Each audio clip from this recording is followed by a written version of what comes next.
Madame, Monsieur, bonjour.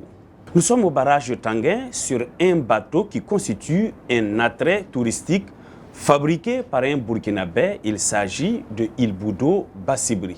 Le Burkina Faso est-il encore une destination touristique fréquentable alors que le pays fait face à des défis sécuritaires majeurs et à une image internationale fortement dégradée par certains médias? Les chiffres du secteur touristique surprennent. En 2025, le tourisme a généré plus de 100 milliards de francs CFA. Comment un pays perçu comme difficile d'accès continue-t-il à attirer des visiteurs et à générer autant de revenus? Pour en parler, nous recevons Souleymane Kagoné, directeur général de Faso Tourisme, l'agence nationale de promotion du tourisme au Burkina Faso. Souleymane Kagoné, bonjour. Bonjour, M. Kemde. Il sera question avec vous, dans cet entretien, d'aborder la résilience et la performance économique du tourisme au Burkina Faso en 2025 dans le contexte sécuritaire. Aujourd'hui, le Burkina Faso est souvent présenté comme une destination non fréquentable due au contexte sécuritaire. Comment analysez-vous cette image? Cette question de la fréquentation du Burkina Faso ou la non-fréquentation du Burkina Faso ne doit même plus être d'actualité. Parce que nous traînons derrière nous, j'allais dire, le spectre d'une époque révolue. Parce que c'est depuis 2015 que nous avons suivi les premières attaques terroristes. Et je pense qu'aujourd'hui, c'est vrai qu'il y a des zones où il y a des conflits toujours, mais le Burkina Faso revient de loin. Nous estimons que depuis ces 3 dernières années, nous sommes devenus une destination prisée. Quand nous le disions comme ça, ce n'était pas bien perçu, mais aujourd'hui, les chiffres le démontrent. Et je pense qu'il y a des chiffres au plan économique également qui sont venus, en tout cas, renforcer notre opinion, notre point de vue par rapport à la fréquentation de notre destination. Donc aujourd'hui, nous pensons que nous devons plutôt regarder vers l'avenir, vers les moyens à mettre en œuvre, vers les différents engagements à prendre au niveau du secteur du tourisme pour que nous puissions continuer à maintenir la dynamique et faire du Burkina Faso une destination incontournable. Quels sont les principaux facteurs qui ont contribué à la dégradation entre griffes de l'image du Burkina Faso? Oui, tout de suite, vous avez vu que même avant 2015, en 2011 déjà, avec les mutineries, nous avions été victimes d'une sorte de, on pourrait dire, de matraquage médiatique. C'est une campagne de communication contre la destination Burkina Faso. Tantôt on nous peint en rouge, en jaune, en vert, etc. Mais nous, on ne comprenait rien.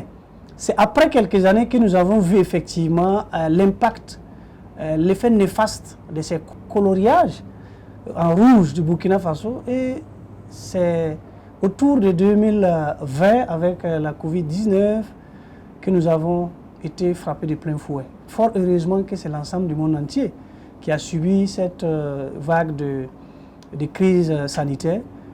Et chez nous, ça a poursuivi, ça a continué avec la crise sécuritaire.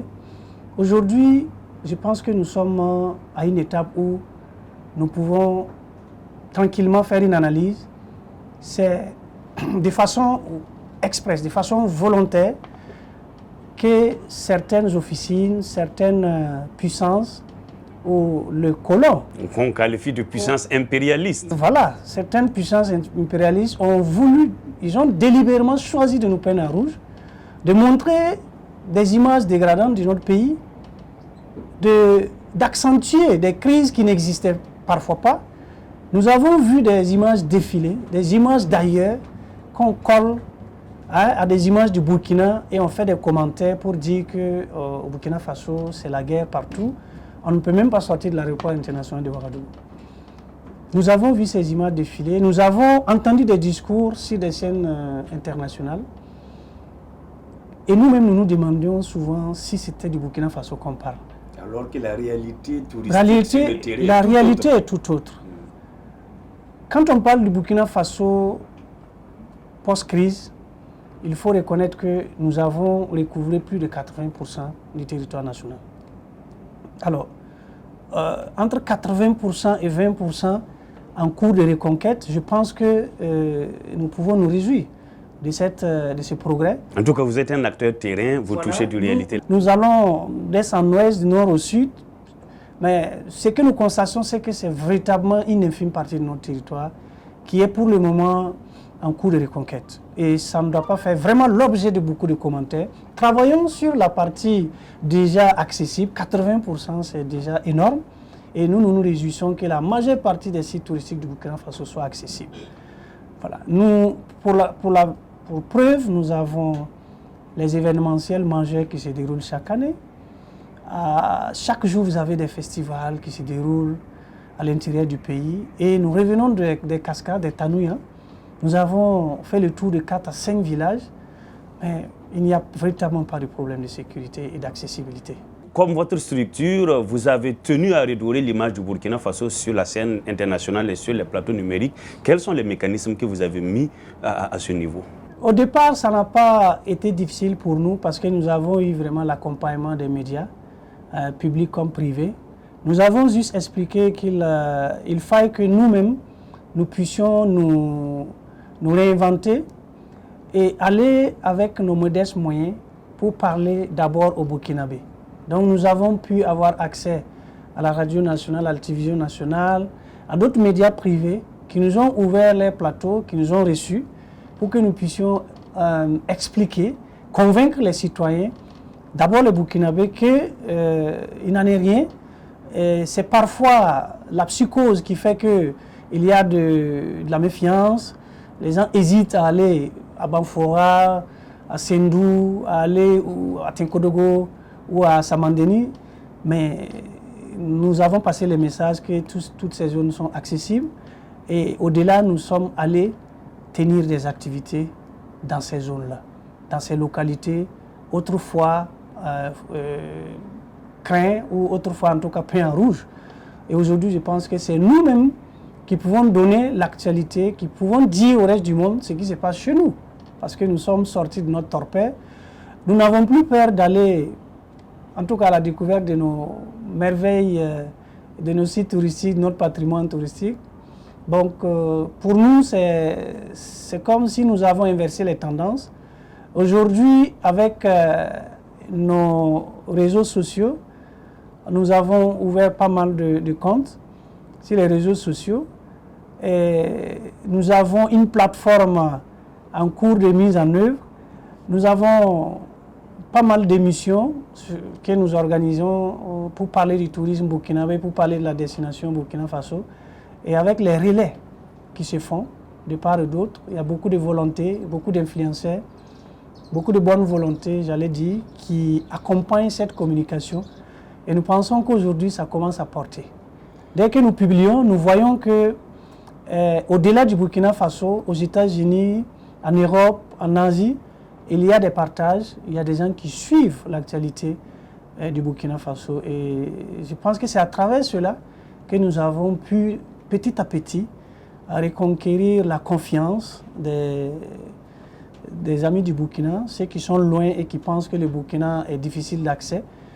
Et je pense qu'aujourd'hui, c'est chose faite.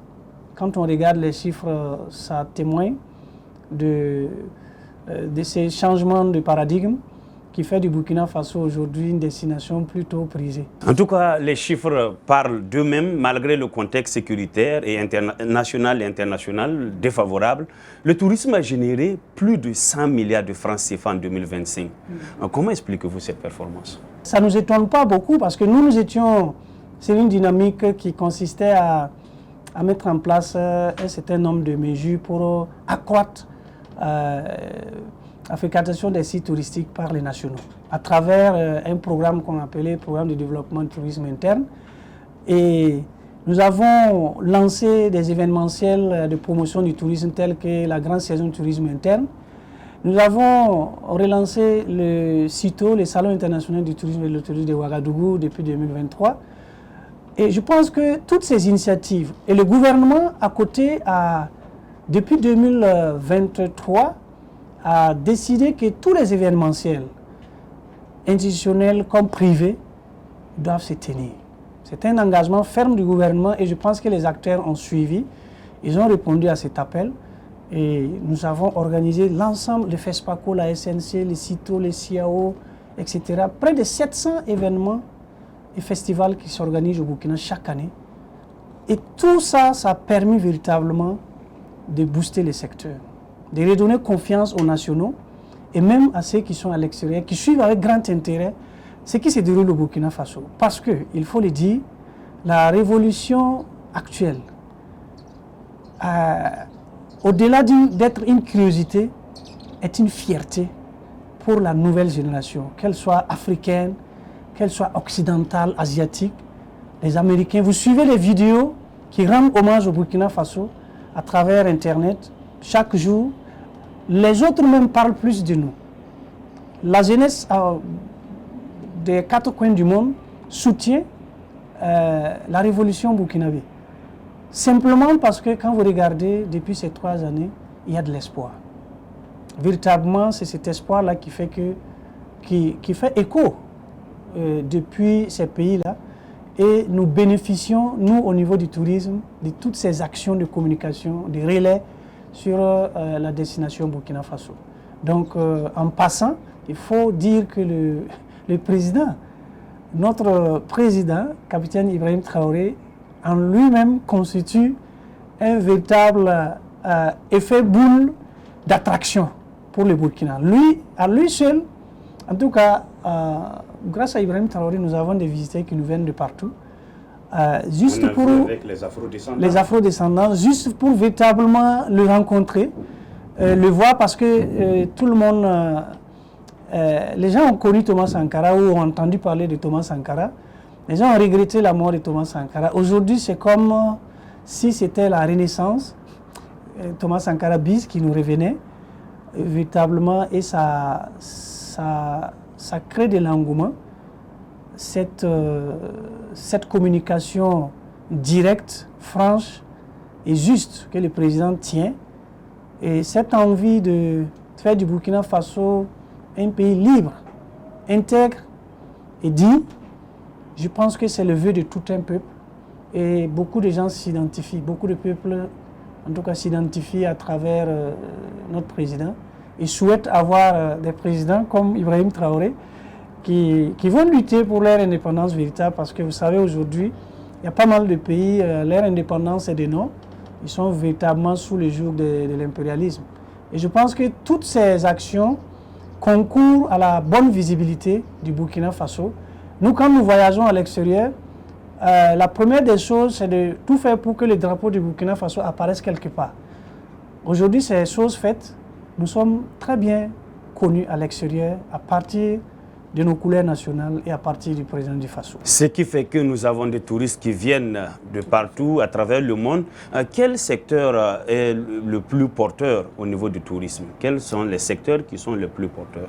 Alors déjà, il faut reconnaître que le secteur de l'hôtellerie tient la tête.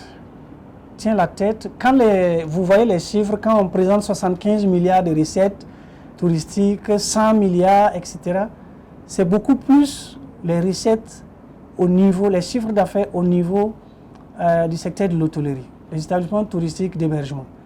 C'est beaucoup plus à ce niveau. Ce secteur, véritablement, est un secteur où cette filière a été très résiliente, parce que vous vous souviendrez qu'après la Covid-19, pendant et après, les 2 années ou 3 années qui ont suivi, ça n'a pas été du tout facile, parce que ces établissements sont restés longtemps fermés.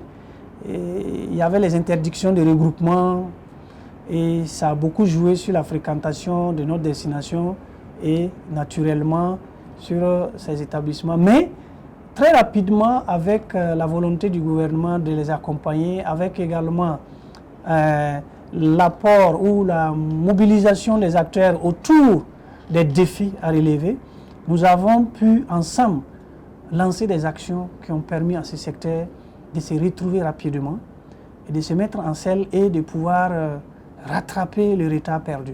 Les gens bougent, et quand les gens bougent, naturellement, ils vont dormir, ils vont manger, ils vont se déplacer, ils vont acheter des souvenirs. Et je pense que c'est tout ça qui a permis au secteur de l'hôtellerie de bénéficier de cette dynamique-là, de ce progrès, de ces bons véritables qu'on a constatés au niveau du tourisme. Donc peut-on parler d'une véritable reprise ou d'une transformation du secteur touristique? Je préfère la transformation parce qu'aujourd'hui, quand vous regardez un peu les tendances, nous avons été très résilients, nous avons réinventé le tourisme burkinabé. Notre leitmotiv au niveau du ministère en charge du tourisme et à Faso Tourisme particulièrement, c'est de faire des Burkinabés les premiers touristes du Burkina Faso. Et aujourd'hui, les chiffres témoignent et je pense que nous avons pu faire des Burkinabés les premiers touristes du Burkina Faso. Autrefois, c'était le tourisme récepteur. Les gens nous venaient de l'extérieur pour visiter nos sites touristiques. Bon, nous, quand on parlait des touristes, c'était très vite, on cherchait quelqu'un à la peau blanche. Voilà, mais aujourd'hui, les choses ont évolué positivement. Nous voyons des Burkinabés qui s'organisent en famille, entre collègues de services, entre amis, et qui vont visiter les sites touristiques, dans les villes, dans les campagnes, partout où il y a des aspects intéressants à voir. Vous voyez, autour de Ouagadougou, il y a pas mal d'espaces de loisirs qui se créent. Donc, c'est la preuve que le secteur est dynamique et il y a véritablement intérêt pour le secteur privé aussi à investir dans ce domaine. Parce que dans le domaine économique, les choses sont claires. Tant que ça marche, vous constatez. Voilà, si ça ne marche pas aussi, vous verrez qu'il y aura moins d'engouement. Donc, pour nous, il y a des preuves déjà qu'il y a un changement de paradigme. Quand les gens venaient ici, c'était juste les sites naturels. Il n'y avait pas de plus-value. Aujourd'hui, le secteur privé aussi s'est investi en construisant ou en proposant en tout cas des services et des infrastructures de qualité qui viennent en tout cas apporter un plus à notre offre touristique. Donc, les établissements touristiques de loisirs sont à féliciter à ce niveau. Les hôteliers, les restaurateurs, je pense que l'ensemble des acteurs ont véritablement se sont donnés, ils se sont engagés et aujourd'hui le résultat il est là, ça promet, on travaille toujours à renforcer notre présence sur le terrain et à convaincre davantage les Burkinabés et c'est de la diaspora qui nous suivent à venir au Burkina Faso parce qu'il y a des affaires à faire, il y a de la fierté à revenir communier avec les Burkinabés qui n'ont pas du tout changé. C'est toujours le même Burkina d'avant. Nous sommes hospitaliers, nous sommes conviviaux, nous sommes souriants, nous sommes accueillants. Et le Burkina Faso, véritablement, est une destination unique. Unique parce que vous ferez le tour de l'Afrique et du reste du monde. Rarement vous verrez un pays où les populations sont si hospitalières comme au Burkina Faso. Tous les touristes en témoignent et nous en sommes fiers. Cette performance que vous abordez, est-ce que la performance au cours des années, c'est-à-dire par rapport à ce que nous avons enregistré en 2025, elle est conjoncturelle ou elle est structurelle? Pour le moment, nous allons laisser le temps nous juger ou en tout cas nous permettre de bien apprécier cette performance. Mais je crois que c'est un acquis pour toujours. Les chiffres vont continuer à progresser parce que les Burkinabés sont en train de prendre conscience. J'avoue que pour le moment, nous pouvons estimer à peut-être 20% des Burkinabés qui suivent la dynamique. Les 80 autres vont venir. Et pour nous, ça, c'est de l'espoir. C'est la preuve que, bon, il faut maintenir la dynamique, il faut maintenir les actions de communication, de promotion. Et je pense que les années à venir, les chiffres vont commencer à grimper et nous allons atteindre des records parce qu'il y a des pays qui ont réussi à faire du tourisme la première économie de leur pays. Et pourquoi pas au Burkina?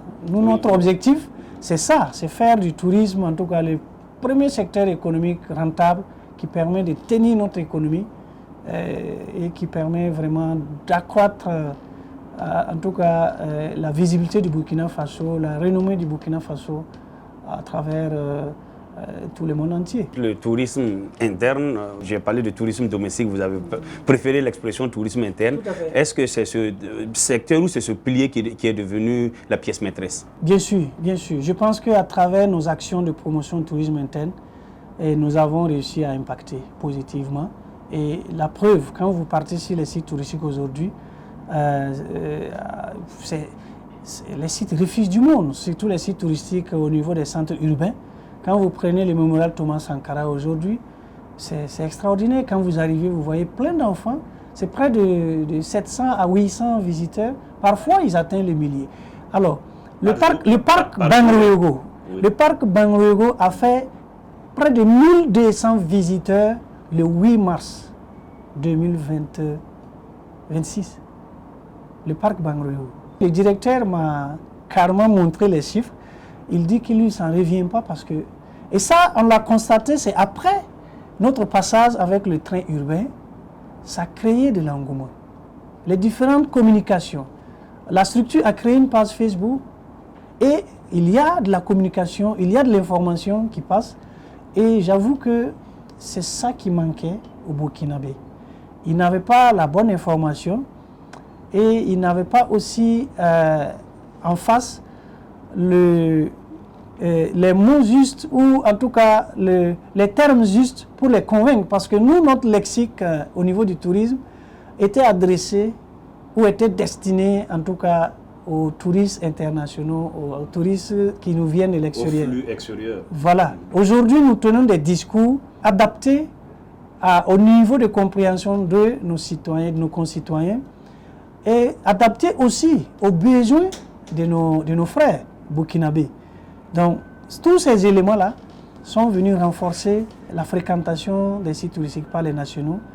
Et nous avons aujourd'hui pas mal d'actions, telles que la grande saison de tourisme interne, qui nous permet d'aller de région en région pour mobiliser l'ensemble des populations autour de leur propre patrimoine, afin qu'eux-mêmes ils puissent prendre conscience, puissent découvrir les valeurs culturelles qui sont dans leur propre localité, afin d'en être les ambassadeurs. Voilà. Donc, les clubs de tourisme également que nous mettons en place dans les établissements scolaires à travers tout le pays permet aux établissements de faire des challenges parfois. Quel établissement a plus de visiteurs sur un site? En tout cas, il y a de l'engouement. Chaque établissement scolaire a intégré désormais un programme de visite touristique. Et aujourd'hui, les plus de 5000 établissements scolaires, si chaque établissement a 2 ou 3 sorties par an, je pense que c'est bien pour nous. Et nous allons poursuivre avec les mutuelles, les différents groupes sociaux. Nous allons continuer la sensibilisation afin de les mobiliser autour des sites touristiques. Les Burkinabés visitent leur patrimoine, les Burkinabés visitent les sites. Quels sont les sites touristiques qui sont les plus fréquentés en fonction de vos statistiques? Les chiffres qui nous reviennent, le site le plus visité au Burkina, c'est le mémorial Thomas Sankara, naturellement. Naturellement, parce que ce site est très emblématique. Le personnage dont l'hommage est rendu sur ce site est très emblématique. Aujourd'hui, tout le monde entier veut venir visiter le mémorial Thomas Sankara. En témoigne la présence de plus de 700 afro-descendants qui sont venus l'année dernière. Depuis 2 ans, 3 ans qu'ils viennent. Leur centre d'intérêt, c'est véritablement le mémorial Thomas Sankara.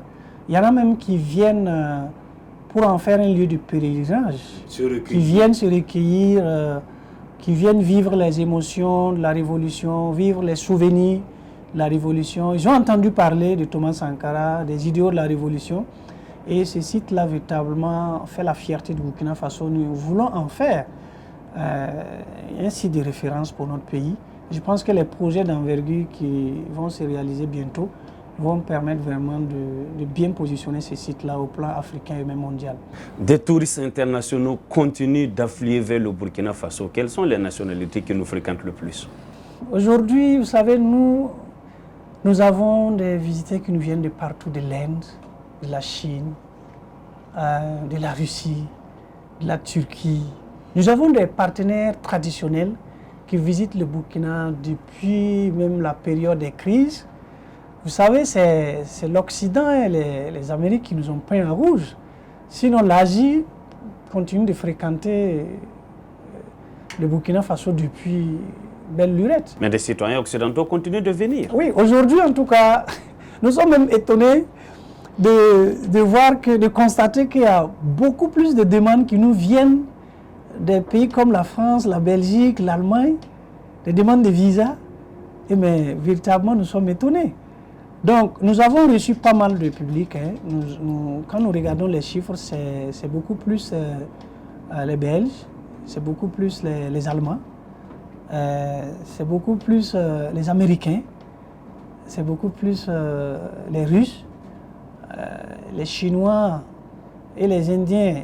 C'est des partenaires traditionnels qui sont de véritables acteurs économiques qui viennent par milliers au Burkina. Donc je pense que nous n'allons pas les classer, mais les plus importants, ce sont ces pays-là qui nous viennent, et la France également.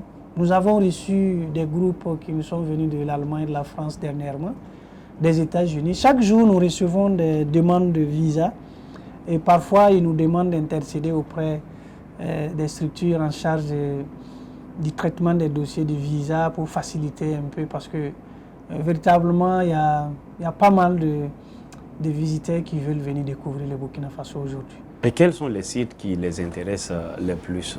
Ce sont les sites naturels, nos musées, par exemple le musée national, intéressent de plus en plus parce qu'on en parlait très peu. Aujourd'hui, la grande communication autour du musée national fait qu'il y a pas mal de touristes qui viennent pour visiter le musée national, le mémorial Thomas Sankara, qui viennent aussi constater le beau travail qui est fait. Quand vous prenez Faso Mebo, l'aménagement des voies, l'assainissement, Ouagadougou a changé de visage. Les gens viennent pour constater. La plupart du temps, c'est des gens qui sont déjà venus une ou deux fois, mais ils veulent véritablement venir être témoins des progrès qui sont réalisés ces dernières années. Il y a les sites, les sculptures sur granit de Lango, à quelques encablures de Ouagadougou, 45 km de Ouagadougou. Il y a la mare au crocodile sacré de Bajoulé, qui est très atypique. Et c'est une mare unique au monde, on va dire ainsi. On n'en a pas beaucoup qui accueillent des visiteurs de façon pacifique comme ça, dans un milieu qui est hostile ailleurs.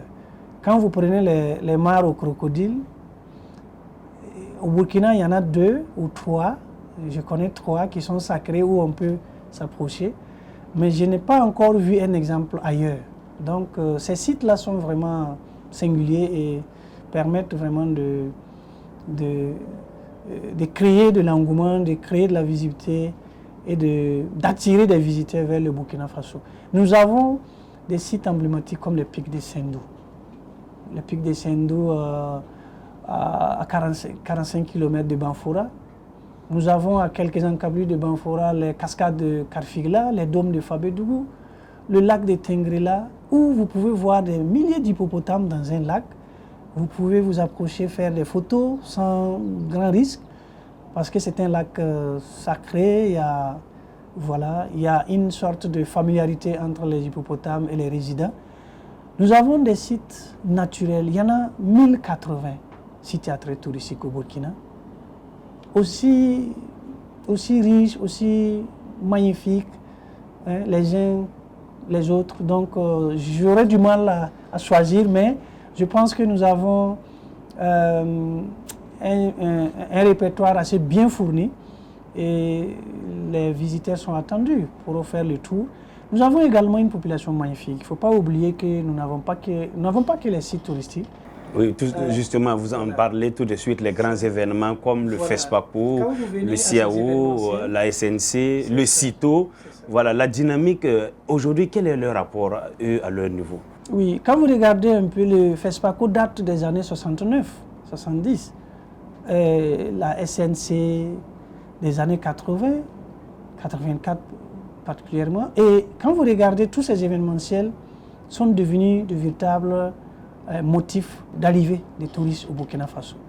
Il y a des acteurs économiques, d'hommes de culture, d'hommes de médias qui défilent au Burkina chaque fois qu'il y a un événementiel majeur. Le FESPACO, c'est plus de 50 000 festivaliers.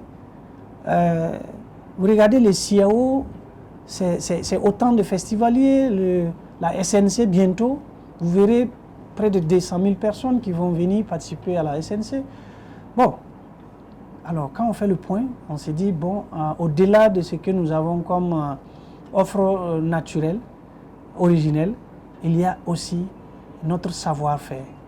Les Burkinabés sont devenus maîtres à la matière, nous sommes devenus de véritables spécialistes en événementiel et nous le tenons avec beaucoup de brio et tout le monde entier nous alloue à ce niveau. Nous sommes les meilleurs en matière d'organisation d'événementiel.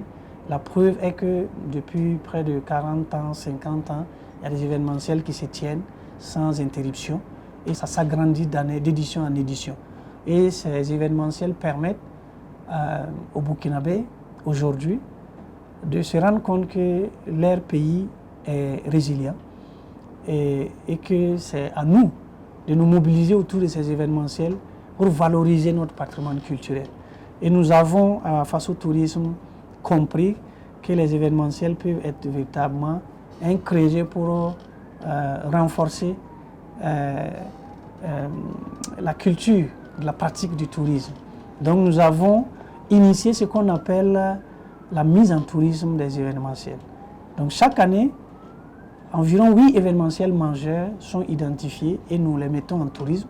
Il s'agit de proposer des visites touristiques en marge de ces événementiels et également de proposer aux festivaliers, à tous ceux qui viennent participer à ces événementiels, proposer des excursions touristiques, des circuits, des packages qui vont les permettre, au-delà de ce qu'ils sont venus faire principalement, comme membres du jury, journalistes, etc., comme candidats, en tout cas, au-delà de leur activité, aller visiter l'intérieur du pays ou les villes qui abritent ces événementiels.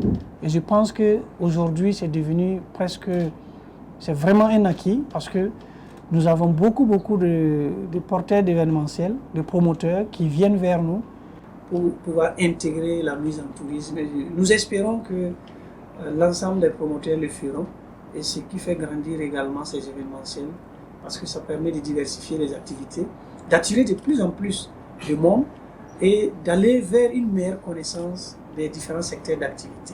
Le cinéma peut profiter du tourisme pour mieux faire sa promotion, pour mieux faire connaître le secteur, les métiers, parce que c'est là aussi, il faut sensibiliser la jeunesse à une meilleure connaissance de nos activités qui sont développées lors de ces événements. Observe-t-on l'émergence de nouvelles formes de tourisme ou bien des offres innovantes actuellement? Actuellement, il y a des offres innovantes. J'ai parlé tantôt des établissements touristiques de loisirs qui véritablement, en tout cas, travaillent à équiper ces espaces avec beaucoup d'infrastructures de loisirs qui permettent à la jeunesse de s'épanouir et qui permettent aussi aux adultes de s'épanouir parce qu'il y a plusieurs types d'infrastructures qui sont érigées. Nous avons des piscines olympiques qui commencent à s'ouvrir, à se créer. Ça, c'était pas courant avant. Vous savez, la natation est un sport conseillé à tous ceux qui peuvent le faire parce que ça a beaucoup de vertus. Il y a des établissements qui commencent à proposer des piscines olympiques qui vont permettre d'organiser des compétitions, qui vont permettre de promouvoir la natation. Il y a des jeux d'enfants, des manèges qui sont fabriqués. Le promoteur de ce bateau qui nous abrite aujourd'hui est un fabricant de manèges. Voilà, donc nous avons pas mal de... C'est le même promoteur avec le train mobile? Oui, le train mobile et le bateau, c'est le même promoteur. Vous voyez, ça c'est innovant par exemple, le train mobile qui permet de découvrir la ville de Ouaga et ses environs dans un autre format. On est beaucoup plus décontracté dans un engin qui se déplace, mais qui vraiment vous met en contact avec tous les riverains. Voilà, ça vous permet vraiment de communier avec les Ouagalais. Voilà, au passage, un bonjour sympathique, ça fait du bien et ça rapproche les visiteurs des citoyens et c'est ça qui est intéressant à retenir à ce niveau. Donc nous avons également des innovations avec l'apparition des espaces vraiment aménagés qui accueillent du public avec des soirées, on va dire, on va citer des noms, hein, c'est pas pour faire de la publicité, mais l'Oasis de Tintilou par exemple, qui offre vraiment un espace diversifié où vous pouvez aller à cheval, vous pouvez aller à jet ski, hein, vous pouvez faire la natation. Il y a pas mal de possibilités. Il y a aussi vraiment des projets comme celui de Lumbila. Lumbila Beach également qui offre vraiment une multitude d'espaces de loisirs. Et je pense que tout ça vient renforcer l'offre touristique et ça permet une meilleure promotion de la destination de Guinée. Tout secteur, logiquement, rencontre des difficultés. Quelles sont les difficultés qui sont perçues ou observées au niveau du secteur touristique?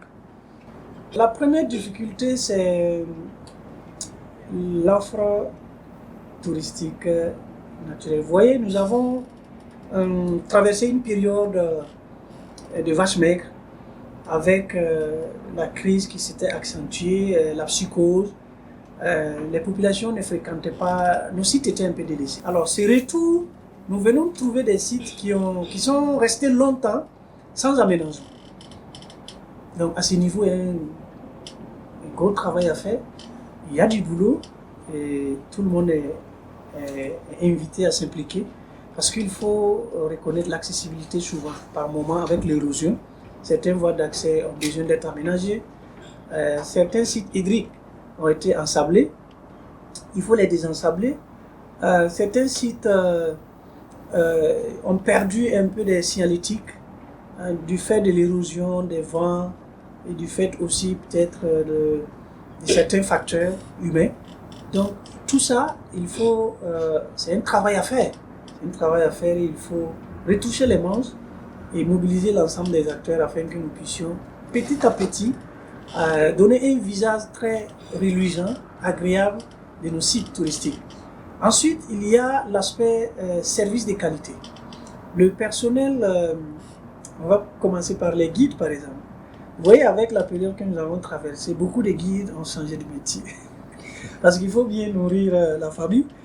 Beaucoup sont allés faire autre chose, mais avec cette reprise, il y a un retour des anciens, il y a des nouveaux guides aussi qui viennent renforcer l'effectif.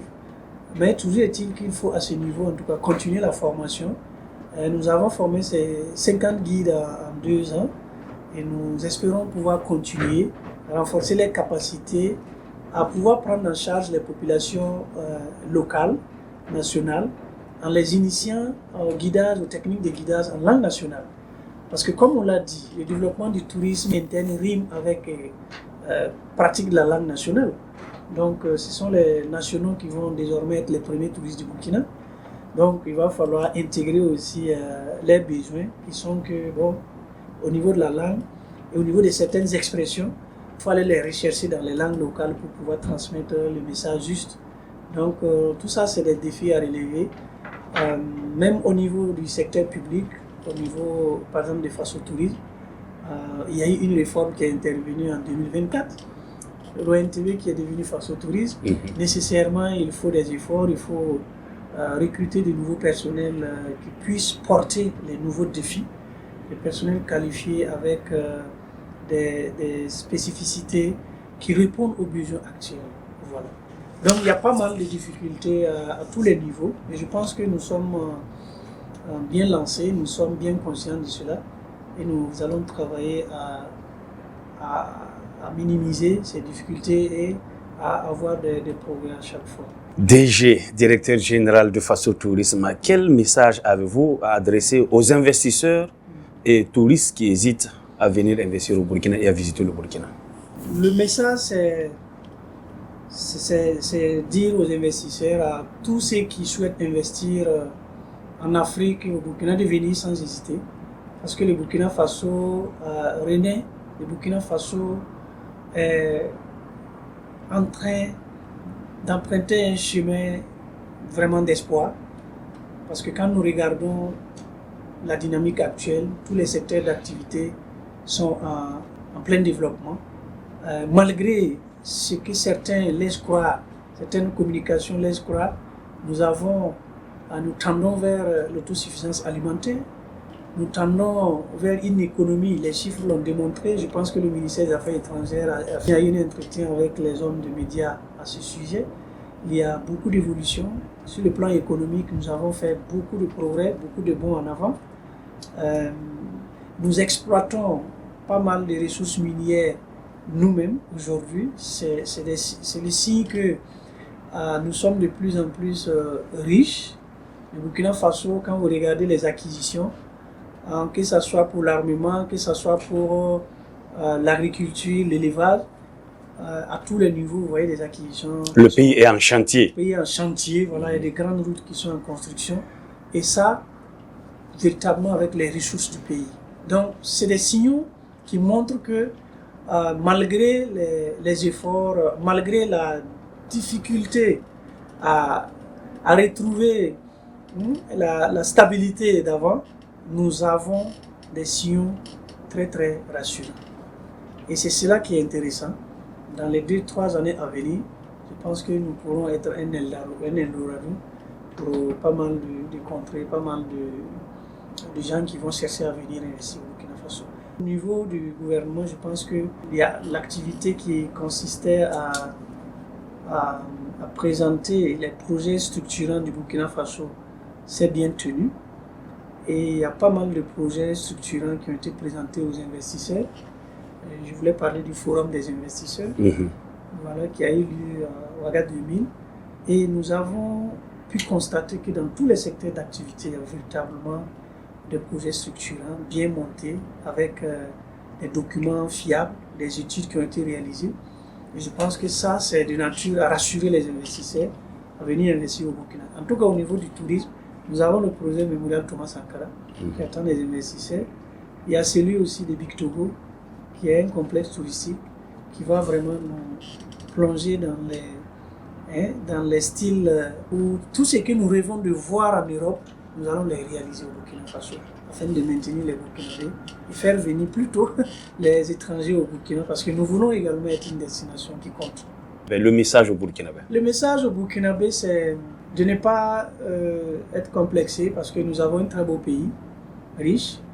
Nous avons un patrimoine diversifié. Nous avons des sites naturels, sites culturels, nous avons des événementiels très magnifiques. Nous avons un beau pays, nous avons tout ce qu'il faut pour être fiers de ce pays-là et travailler à développer notre pays pour nous-mêmes et pour les générations à venir.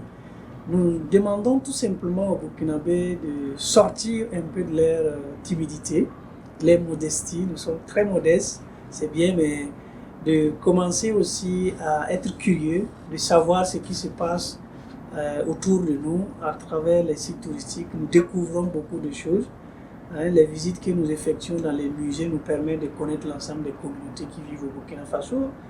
Les visites que nous faisons au niveau des palais royaux, comme au niveau du Boronaba, permettent de connaître notre patrimoine culturel. Quand on dit Fodépa ou Nabisgou, il n'y a pas beaucoup de Burkinabés qui connaissent véritablement le sens.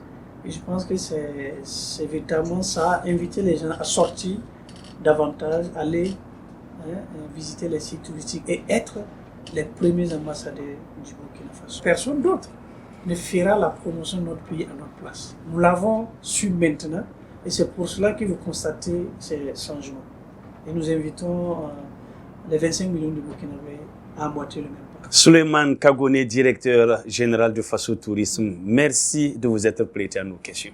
Merci beaucoup à vous, surtout pour l'accompagnement. Dans cet entretien, nous avons abordé la résilience et la performance économique du tourisme au Burkina Faso en 2025 dans le contexte sécuritaire. Malgré ce contexte, le tourisme a fait preuve de résilience en dépassant plus de 100 milliards de francs CFA de recettes générées la même année. Madame, Monsieur, ainsi s'achève cet entretien que j'ai eu du plaisir à présenter. Merci à vous de nous avoir suivis.